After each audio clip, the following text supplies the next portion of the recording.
قومی اسمبلی کے حلقہ این اے 126 کی آبادی تقریباً 9,78,000 سے زائد ہے، جہاں 3,49,000 سے زائد مرد اور خواتین ووٹرز ہیں۔ این اے 126 میں بڑے بڑے عالیشان گھر، شوکت خانم اسپتال سمیت بڑے تعلیمی ادارے موجود ہیں۔ اس حلقہ میں مرکزی شاہراہوں پر تو آپ کو صفائی اور ترقیاتی کام ہوتے نظر آئیں گے، لیکن تصویر کا دوسرا رخ دیکھیں تو منظر یکسر بدل جاتا ہے۔ جوہر ٹاؤن سے متصل علی رضا آباد کی آبادی میں مقیم شہری تو منتظر ہیں کہ کوئی ان کے مسائل کو حل کرنے کے لیے اس علاقے کا رخ کرے۔ مسلم لیگ نون کے منتخب ہونے والے اراکین اسمبلی نے وعدے تو بہت کیے لیکن دوبارہ مڑ کر نہیں دیکھا۔ دیکھیں سیوریج کا کیا حال ہے، یہ گلی محلے کا ایسا تو نہیں ہوتا کام۔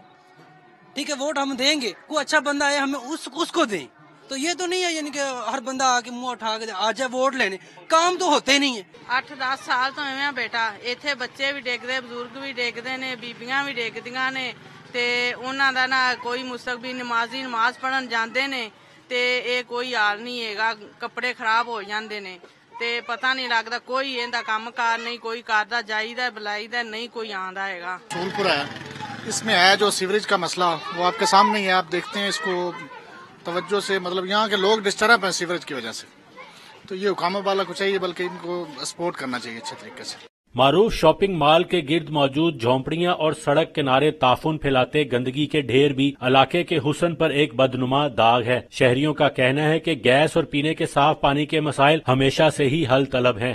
آتے ہیں، آ کے ووٹ لے جاتے ہیں، ٹھیک ہے، بعد میں سالوں سال نظر کوئی نہیں آتے، ٹھیک ہے، اور دین جب ہم ان سے بات کرتے ہیں یا کوئی میل وغیرہ کرتے ہیں تو یہ ہمیں وہ نہیں دیتے، فیڈ بیک نہیں دیتے۔ اتر ہمارے ملک کے حالات ہیں، وہ اس علاقے کے حالات ہیں، نہ پانی کا مسئلہ بھی یہاں پر ہے، سیوریج کا مسئلہ بھی ہے، پانی آتی نہیں ہے، ہماری قوم کو لگا دیا سڑکوں کے پیچھے، پلوں کے پیچھے، اس کے علاوہ کچھ نہیں ہے، نہ نیشن کو بلڈ کیا ہے، نہ ایجوکیشن پہ انہوں نے ایمفسس کیا ہے، نہ انہوں نے کوئی ہیلتھ پہ کیا ہے۔